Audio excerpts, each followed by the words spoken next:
All right, Reality on his way up here. 49 and 56, 1-0 versus Zerg. He's 2-3. Yep. In all time, so only played 5 matches. Most famous for his match against Sulky, a player we were just talking about moments ago. Yep. Over 2 hours StarCraft time that game was. I think it was 2 hours, 26 minutes in StarCraft time. This guy played it super long TVZ. He does have that downwards purple arrow, not hour. And here on the other side is Hydra, doing a little bit better. Has an upward gold arrow. Just 3 and 6 so far. 1-1 against Terran. Yeah. And he's on the upswing, but still, like we said before, some of the matches he won, not incredible. He just still hasn't shown me the play that tells me that he deserves my vote. Right. I mean, he just doesn't have my backing just yet. If he plays a bunch of good games and he proves me wrong, then good for him. But we're going to have to see. He's going to be in a ZVT against Reality. It's going to be a very interesting game here. Yeah, it certainly will be. Well, if Reality does not win it, and it's all over here 3-1 for CJ. The map is the King Sejong Station. Stay tuned.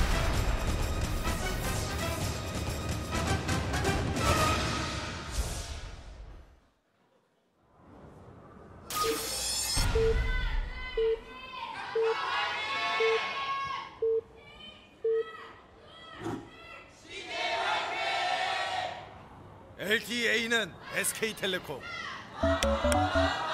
Up here in the top left on the King Sejong Station in the pink for Samsung Galaxy Con, it is Reality. Yeah. And his opponent, of course, cross-bonds with him on this Hourglass map, is Hydra. Now, Reality did just recently play in Code A. He was in Group F, actually, meaning that he played our final Code A group.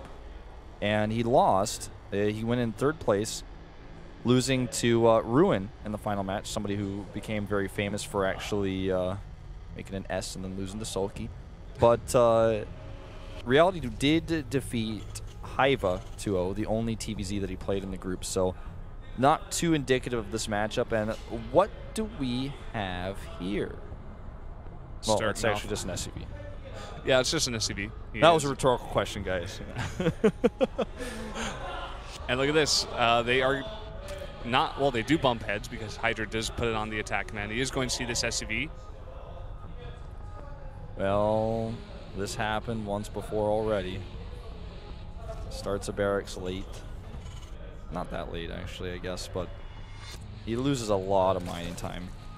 Yep. He's going to, you know, the one thing he does get from this is very good scouting information. He's going to know that Hydra is not going for the very early pull, but I would love if he goes down there and blocks that. Looks like he might get it in time. Will he? Yes, he will. Oh, wow. Oh. Oh, God. And that makes it not worth it at all. Yeah. I mean, think about how many trips of 5 minerals he could have made by now. Yeah, and those, you have so few SCVs in the very early game that if they're not at home mining, you're losing a ton of minerals. It's different from when it's like 58 to 56 probes or something, or mineral workers rather, and you send one out to build a pylon. It's very, very different. This is when they have like 8 workers each. So Reality on a bit of a back foot here. Really hurts early on, but not something that he can't recover from. He's going to be able to pop that Reaper out back at home. He was just doing a 1 barracks proxy, so it wasn't 2 SCVs. You know, it's very okay. Just slightly bad. Wasn't he handsome? I like the glasses. Yeah, he's worn them for the first time today now. Yeah, see him a lot around here. I'm not exactly what his position is here at SPL2014, but seen him a lot. Looks good with the glasses. He does, you know, kind of lurk around and look handsome. He's a lurker. He's just like he didn't make the cut to gentleman. StarCraft 2, and so he's just lurking around.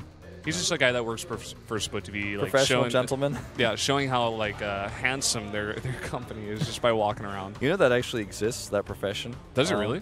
Yeah, in China especially. Oh yeah, I heard about this. this. White people that you know, just like look. They're paid to look professional and they walk around in suits and ties, and they look like very professional, like they're going to meetings and stuff. But really, they just walk around and look professional. Yep.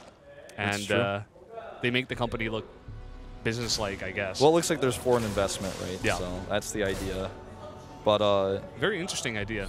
Would depend, I guess, on the return and the analysis, I Well, would I mean, if assume, people are getting paid money that, to do it, I guess there's some yeah, sort I of mean, correlation.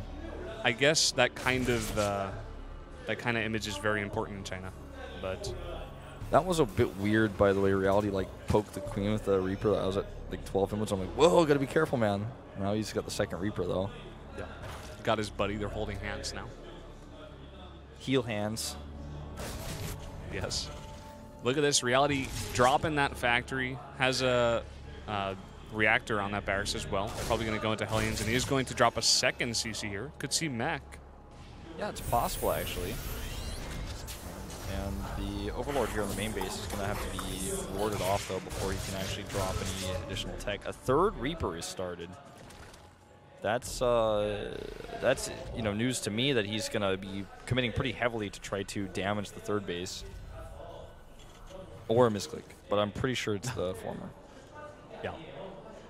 I mean, that's a lot of gas, a lot of minerals to go into this. And he has Zergling speed, so he's going to need the Hellions to support. And if he goes in and tries to attack the third hatchery with this, could do some damage. Maybe pick off a queen if the queens get a little bit out of position. And these lings over here gonna completely dodge this vision of the Hellion. Now they're seen. Yeah. I think he does have that watchtower over there, that little pink dot. He's yeah. looking at that watchtower. You can go over to our observant piece and you can check that out. But actually, he doesn't have it right now. Oh, but he did. Yeah, he did have it, so did see those Zerglings coming in and is going to cut them off there, kill a couple of them. That one Zergling dying as well on the ramp. And still more Hellions coming out here, but Stim it's going to be, so no mech here. I don't know why I was going to say feck. Well, I guess no more factories. There's no feck either, man. No mech, no feck, just Stim.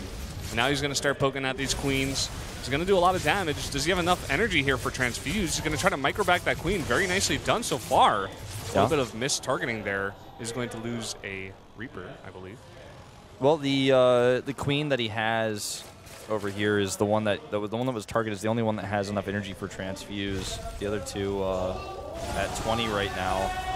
And okay, now he's got. Oh, actually, the other one here is at 48 now, but it doesn't have a buddy to transfuse her.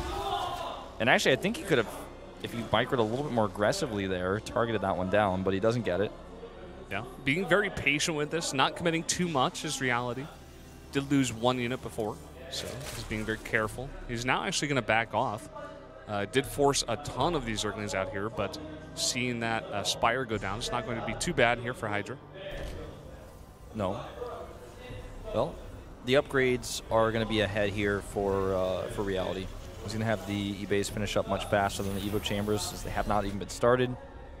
And as a Zerg player, you're always going to be behind in upgrades in this matchup once it comes to 3-3, because how can you get a hive after the infestation pit first before you get your upgrades versus the armory, which is already going to be useful for any sort of mech units you're going to make. Doesn't take that long to build. You're just always going to be behind. So the further behind, the further the advantage for the Terran player. He sees the timing of these E-bays right now. And this is annoying what Hydra is doing at the third base of reality. He's blocking it with the creep from that Overlord. Is not going to allow it to land. Even protecting also the Overlord from that Marine. This is actually going to be pretty bad here for reality. Yeah, not only is it significantly delayed, but he actually... he's actually... No, that's not well placed. I was like, what? I was just going to long distance mine, but... He forced the Hellions back for a little while too, which means that that's further not harassment that he's doing. And it looks like finally that Overlord will be killed, even on hold position to make sure it doesn't stop spreading creep a second early. Spreading creep till the second he died. That's his one job, man. You got one job, one duty. Well, that's a misplaced starport, by the way, in the main base. He realizes. There we go. That's pretty important. Pretty obvious to spot too, because the reactor doesn't pop up like a daisy until it gets in the right spot. Got to find that sweet spot. Now, a few mutas coming in here, a few more to join them, and then the last three, they become a flock. Yeah, they became a flock of mutas, but unfortunately, all he did was delay that missile turret from coming up. He did have the stim on those Marines. And Hydra's got a good idea of what's going on. He's got a full scout of the entire base. He knows the double upgrades are coming. He's gonna have to, he's gonna have to think about what to do with the hive, like you mentioned before. Those upgrades for him, the 3-3 are going to be pretty late, whereas reality is going to be right on time there, getting the 3-3 as soon as possible for his infantry. I'm starting to get a bit scared for Hydra, just simply because it doesn't really have any distinct advantages in this game.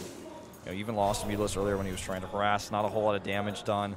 He's up in workers, but that's just how this matchup is played. With 3 bases and triple mules, it's not going to be a big issue. And then, of course, going forward, 1-1 is done now. Not yet for Hydra, which means if they have any sort of engagement right now, it's definitely going to go Hydra's, or rather Reality's way. Now, Baneling speed will finish in time for this. Right now on the map, he has only 6 Banelings, though, so he's going to need a bit more than that, I would say, to defend this, even with speed.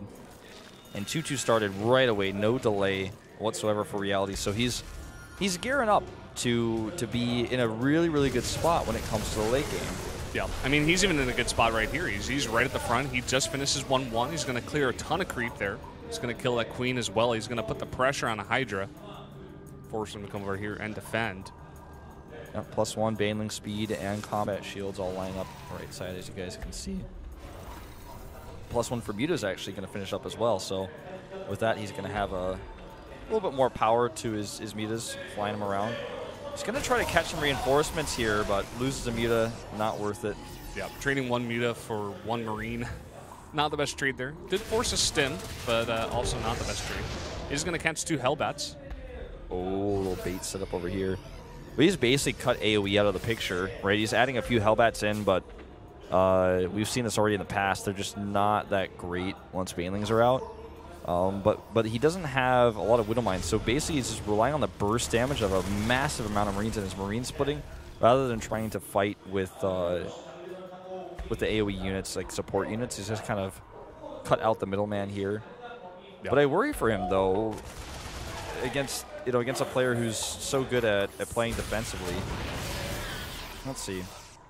Thor being added here. Still no additional Widow Mines. It's just going Blue Flame for Hellions. We'll see how well that works for I'm not a big fan of the composition myself. Yep, I said it before. Reality not being too aggressive, a very defensive player, just sitting back, trying to do some drops, but being spotted by those Mutas before, had to turn it around, and is just continuing to mine, continuing to get his big ball, his big army up. Puts a scan down there, clears some more creep, wants to really keep it back, and now looks like Hydra wants to go for an attack here. How are the Banelings going to hit? That is the question. A ton of Zerglings doing a lot of damage, but nice splits from Reality coming back in the back here. But a ton of Banelings now going to spread out and kill a ton of this army. Yeah, way too many Banelings here, in fact, and he's now going to lose some of his medevacs, but needs to turn around those Thor shots. Doing quite an exuberant amount of damage. Very exuberant indeed. That damage was like so excited. So many damage. Well, and that was a really good fight for Hydra. I mean, he had a huge. lot of Banelings. He killed a ton of that big ball that Reality was making. But what I worry for Reality, for Hydra rather, still is the 3-3 upgrades are now coming up for Reality. And where is the hive of Hydra? It doesn't even have an infestation pit just yet, so it's going to take him a little while. This is another good catch. Catches that medevac full of Marines, will kill all of them. He's evened up the upgrades for now. He's got the same amount of Banelings as there are Marines, essentially, with a few more popping out. Of course, it goes up to 37, but with this many Banelings on the map, he can crush the ground army. Then the rest of the supporting units he has, Zerglings and the Mutas, can clean up the Hellbats, the medevacs, the Thors. So the splitting needs to be good. He's adding more Marauders into the army and getting that concussive shell. I like this choice. It's pretty good supplemental-wise with the Hellbats, but still, really would like to see some more AoE here. Oh, nice catch with good reaction time here by Hydra. We'll save those Mutas. Yeah. Mutas count's getting insane, Brendan. He's actually up to 21 right now. We'll be going up to 24. Yeah, he's got a ton of Mutas on the map. He's also got a ton of these Banelings. I would actually like to see him fight here again before Reality gets too big of an army in that 3-3. Looks like he is going to go for a ton of Banelings here, going to roll over a huge number of this army of Reality. And now with so many of these Mutas, he is going to do some damage. But with the rocks coming down, it is going to block the attack for now. Yeah, those rocks are huge. Without the rocks, I think he actually can push through. He just has so many Banelings on the map. Now, 2/3 done for both 3-3 upgrades for the Terran. And he's secured for now this 4th base, and that's really important. So, essentially, Hydra needs to keep running around the map, needs to keep circumventing this force, try to come over here and hit this 3rd base with his Mutas, maybe. But right now, Reality is realizing, okay, I've got this window of time. My 3-3 is done. The infestation pit is not even halfway done. right now. It has been started, but his 3-3 upgrades are so far away. Needs to take an engagement now, and he's going for it, trying to catch this army. Doing a decent job so far. Very nice splits, but a ton of banelings as well. Is it going to be enough? That's the question. So many medevacs doing so much healing. A very big flock of mutas doing a lot of damage as well. Another pretty even trade here. A lot of banelings being lost for Hydra, but a lot of the army for Reality going down as well. And he's going to roll in here. It's a little bit more damage done. Yep. And now 74 more Zerglings on the way. It's going to be so many banelings as well once he morphs them. Hive is now finally on the way. This is going to be a little bit annoying, but he is going to be able to catch this medevac with those mutas. Having this many mutas on the map just, you know, makes these drops just not really that worth it. I mean, he picked off like 1 or 2 drones, but that's really much it. I mean, he pulls the mutas back. That's pretty much the biggest thing about it, but still not the biggest win there for Reality. No, it's not. Well, let's look at what Reality does have. I mean, he's still got a strong 3-3 army coming across the map. Well, let's see if he can hold on to it, though. A lot of banelings hitting Thors there, though, and that means the Mutalisks are all that's left, and he can't fight Marines that are at 3-3 with pure Mutalisks. That was a hugely poor engagement for Hydra, not targeting his banelings very well. He only has 6 left against 36 3-3 Marines. It's all about the mutas right now. A few banelings on the ground and a few Zerglings to tank. Can he break through? The Thor's coming in on the left side, and it looks like he will hold this expansion. Nice hold there by Hydra. That was like really done by the skin of his teeth. Yeah, he's just got enough mutas in the air right now to defend this. A lot of reinforcements coming in here for Reality, but is it enough? Just so many mutas still. He's able to fight scrappily like this, picking off these reinforcements one after one. And with the, you know, the Zergling reinforcements coming in as well. Very nice fights there for Hydra. Yeah, really nicely done. Good pickoffs on those Mirars, and he is working on his 3-3 upgrades now. Now we'll see if he decides to, if he can save up enough minerals to do so, because he's got a plenty big gas bank right now. If he decides to go into Infestors here, how well that works for him. Maybe even go into Ultralisk. Anyways, for now, I think he's just going to stick with the composition that he's on, but later on, he's definitely going to consider that transition, especially as he starts to continue to harass here. Maybe Strive out the Terran. He's going to get lucky here. Finds a medevac, gets it for free. Can actually get this refinery most likely as well. That was very lucky there for Hydra. He was able to pick off the medevac. He's not going to attack just yet. He has a couple of these Zerglings coming over here, but a nice supply depot wall over there is going to make that void not do any damage. No. Ooh. No missile turrets here. Does have the planetary. Yeah, planetary fortresses, of course, not going to be too useful against mutas, but it's good to note that he has that, because later on, if he attacks by ground, you know, that's going to be pretty important. 23 more banelings being added in here. That's going to put him up to a total of 47. Now that's a lot of banelings, Brendan. That's going to be, I mean, there's more banelings than Marines already, and that's never a comfortable place to be as a Terran. Yeah, he's got 12 Mirars, but if all the banelings are gone, or all the Marines are gone, and the Mutalisks have a great time against a small Terran army. Yep. But he has stabilized here. Reality, that is. Yeah, Reality definitely has stabilized. He's gotten a much bigger army now. He's at 200 max. And the one thing that Hydra did lose was a lot of Mutalisks. You know, he did win a bunch of fights, but he still does not have a lot of Mutalisks here. And if he can't get really good hits there with his banelings, he's going to have a hard time cleaning things up with just 12 Mutalisks. Yeah.